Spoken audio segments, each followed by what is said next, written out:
Well, you was at Epping. Did you do the first one? I didn't. No, I was in Tenerife at the time. I got a call to come back from Tenerife to do it. And you didn't come back for that? Not for that one. For the TV I came back for, yeah. So we did the Epping show, and I think it was the main was Phil Powers versus the dirt bike kid. Oh, wow. Whatever happened to him? Well, no idea, mate. He's fallen off the face of the earth. I mean, you did a few shows for him when he did, is it EWF or E? I did, yeah. I did ones with Sabu and Rob Van Dam and things. Yeah, I did 2 of those for him, yeah. They were really the beginning of the internet age, really, or getting over the ECW guys. I mean, they sold 500 or 600 tickets off Sabu being there at the time because he was this like mystical figure from America, and it was all smart fans, as you'd call them. Every single that they sat on their hands and impress me. Throw yourself, do 8 somersaults over the balcony and all that kind of thing. And it's I remember doing those. They were good fun. But I think UWA, I mean, I often say this to people, if I hadn't done UWA, I don't think there'd be that many people that even knew I existed. Came back Stevie Knight, coming out to Hot Stuff. I had all the tan and, I'd bulked up, naturally, obviously. Yeah. And, I think we had fun. I think we were involved in one of the very first matches on there. I was supposed to be on with Doug, and you came out and gave me some grief. Yeah. And then, you versus Jody Fleisch. He was. Yeah, Mick McManus coming out and, you look a bit light there, Jody. Do you know what I mean? God bless Mick McManus. He was such a lovely fella. But I remember talking to him in the before the show started, and I was chatting away to him. And he said, what's your name then, blah, blah, blah. And I must have spoke to him for a good 40 minutes. Yeah. And then 10 minutes later, I walked past him. I said, all right, Mick, hello, lad, what's your name then? What are you on the show today? I was like, oh, bless him. He's obviously clearly forgotten who I was from 10 minutes before. But, I mean, how great to be... I've got videos of me and Mick McManus on TV together. Yeah. It's awesome. Yeah, exactly. And that was the thing, wasn't it? We did Crystal Palace, did that, and it was the first ever TV show since World of Sport went off. So we was involved with that, and that lasted a little while. We was on live TV. You did your bits. Were like, you did the 3-way match, which was. At the time was a bit of a, that was a bit of a thing, wasn't it? A 3-way match, you, Doug, Kerry, MVC sign over Doug's head, which required 14 staples in the back of his head. And somebody brought that because they'd seen you working behind the counter, didn't they? Yeah, because they'd seen me working at MVC, so they decided to bring an MVC sign, do you know what I mean?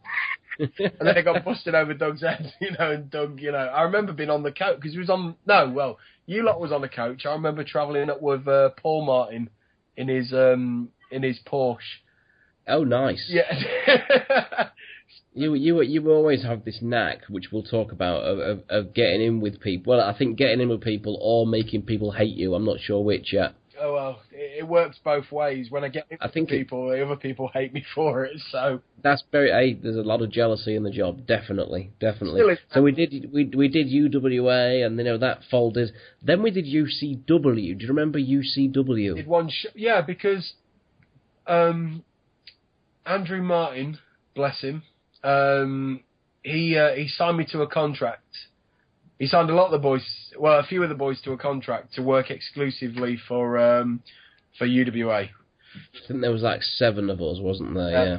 But mine was an office job. So, but also they hired Ross Gordon who was a wrestling fan. He was a wrestling fan who started off at Primrose Valley. He was like, yeah. And he used to write, didn't he? He was one of the first sort of British, dirt sheet writers, so he kissed all of your asses and you thought he was the best thing since sliced bread, and, each to their own. You, Johnny Storm, all them oh, no, Ross is great. Yeah, and I never liked him since day one. Do you know what I mean? It was just one of those things. He's one of those people that irked me. And I'm probably one of the easiest people to get on with, but if I just have a feeling about someone or they irk me, then it's I don't, I leave it well alone. But yeah, so he was brought in to do an office job. There was meant to be me, Phil Powers, and then Ross was brought in as sort of an office boy or whatever he was going to be doing, or doing the PR. I mean, this was a company called Sports Mondial, a big back company. I mean, Ross literally moved from Scotland to live in London to do this job. Yeah.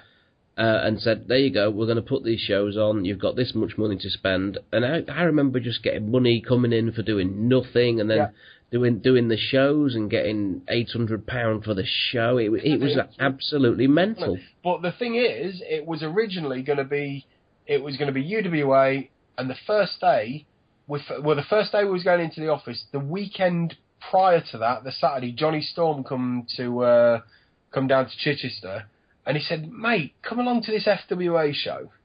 I said, "Oh, who's FWA?" "Oh, lad called Marks. Just come down and watch it." It was a small show in Portsmouth, and I went down there. Alex Shane was down there, and Alex said, "Really need a referee. We ain't got a referee." And I was like, I must have been about 18 stone at the time, before I'd really got off the rails. So I was about 18 stone at the time, and here was me, and I said, "Well, I've just signed an exclusive contract for this, for this wrestling company. I'm not supposed to work for anybody else." He said, "Oh, well, we won't say anything. And so I refereed the show.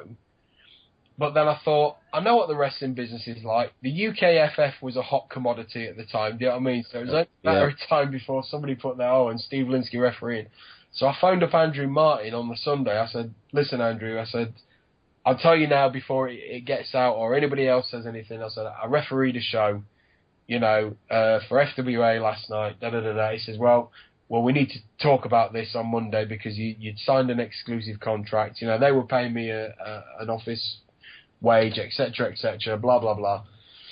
And then when I got there on the Monday, Andrew phoned me up and he said, "Don't go to the office yet." He says, "I need to talk to you before you go to the office." So I'd quit a job that I was working, and I was like, "Oh, this is great. I'm now being paid full-time on a contract." In the wrestling business. In the wrestling business. And the contract was for $26,000 a year, to go and work in an office in London 9 to 5, Monday to Friday, and then do shows, which I got paid extra for. So I was like, this is amazing. Dream job, yeah. Dream job. And the first day I get there, Andrew pulls me aside and goes, "Right, we need to talk." He said, "I'm not going through with it." He says, "I'm not happy with the situation. I've broken links." And I'm just like, hang on a minute, I've just quit my job here and signed a contract with you and da-da-da-da-da. He said, "Look," he says, "go to the office." He says, "They still want to do it. Go and see what you can do."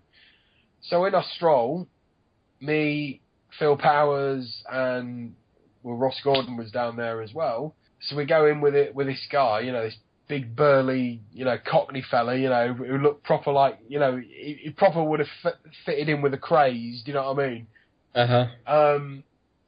Sits us in this office, and before we even talk, Ross just jumps out of his chair and says, "I'll tell you what I'll do. I'll do this, and I'll do this, and this, and this, and I'll do this, and I'll be the best company ever, and da-da-da-da-da." And then before you know it, they've said, this guy goes, "All right, you're head of the company. You're the CEO. We're going to put it all in your name, da-da-da-da-da."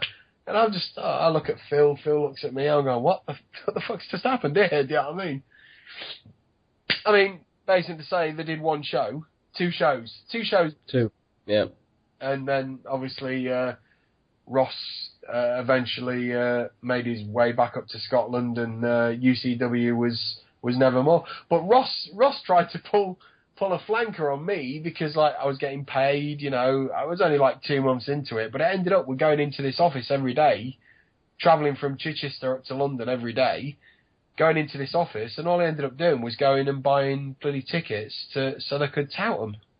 Yeah, because that was their business, wasn't it? Yeah. Utterly mental. I remember, obviously that's a hell of a journey for me, 4.5, 5 hours. And they'd say, "Can you come through for a meeting?" I'd be like, "How long will this meeting last?" And I'd travel all this way, and it'd be 20 minutes. 20 minutes, yeah. Yeah, 20-minute meeting. But I'd get paid. They'd pay me expenses and things, and I remember sitting there after the first show, which did well. I think it was very busy. And it was me and Danny Royal and Johnny Storm in a three-way, I believe, long forgotten. But I remember going and he was talking about sponsorships with Reebok and all these and then it just disappeared. That was the end of it. But it was profitable. I remember I got about 7 months, maybe 6 months of a retainer of $800 a month. Yeah. And then I got $800 for each show. Yeah. So it was highly profitable. But I mean that was good for you guys. But, terrible for the business, for their business. But and then as I say, Ross pulled me in one day and he says, "Oh, I've got to let you go." I went, "What?" He said, "Oh no, they can't afford to keep you in the office and this, that, and the other, and da da da." And it's like, I mean, it's a story now that I get told that Phil Powers had gone off somewhere and he was in the van. And he was like, "Oh, they're going to sack him today. Oh, this is good, isn't it? Oh, they're going to sack him today and this, that, and the other." And, and I'm thinking, which, I only heard afterwards, And this guy, Ross was like, "Yeah, I've got nothing for you. Yeah, no, you're going to go." And then this big fella, I can't remember his name. I'm pushing towards saying his name was Frank or something like that. He come in and go, "No, son, no.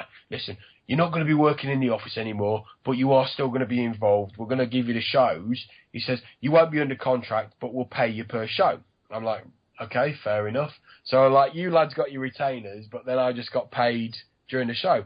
But he came in with $2,000 in cash, and he goes, "Here, mate, this is a bit of severance money. Keep you ticking over till you can get another job."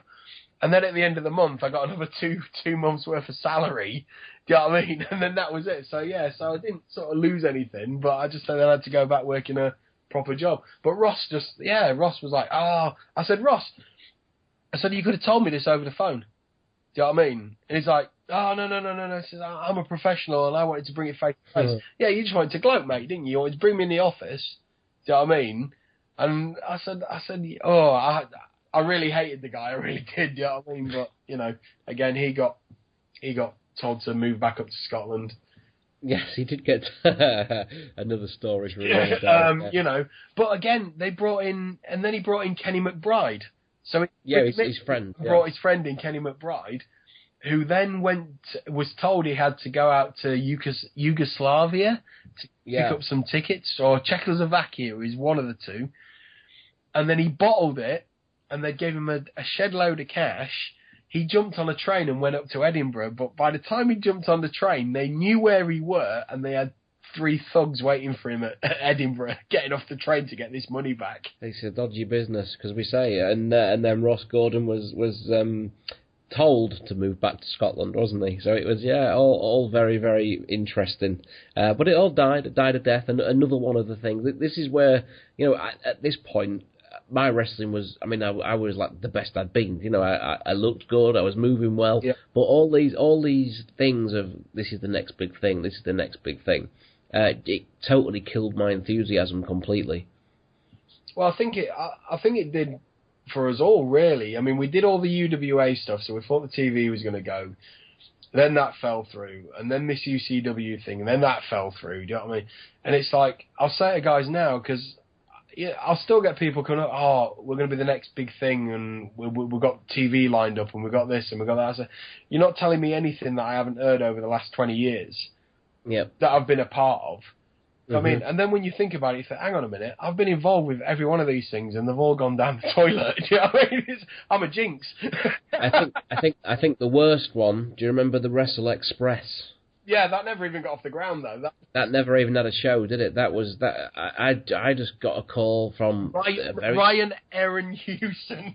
That's it, Ryan Hewson, and he looked like who's the guy that does Lawrence Llewellyn? Yeah, Lawrence Llewellyn, whatever he's called, the interior designer. And I remember just going up to the very nice posh hotel at Tower Bridge in London. That's it, the Thistle. And Jimmy Hart was there, and Sonny Ono was there, and it was a day of filming bits for an advert for this show that was supposed to go out live on Sky and all the. Again, nothing ever came of this. And the guy must have lost, he was spending somebody else's money, wasn't he? Didn't you have a bit of a do with the late great Drew McDonald as well? Well, it wasn't even heat between me and Drew. It was basically this Ryan guy calls me up and he said, I want to bring you on board.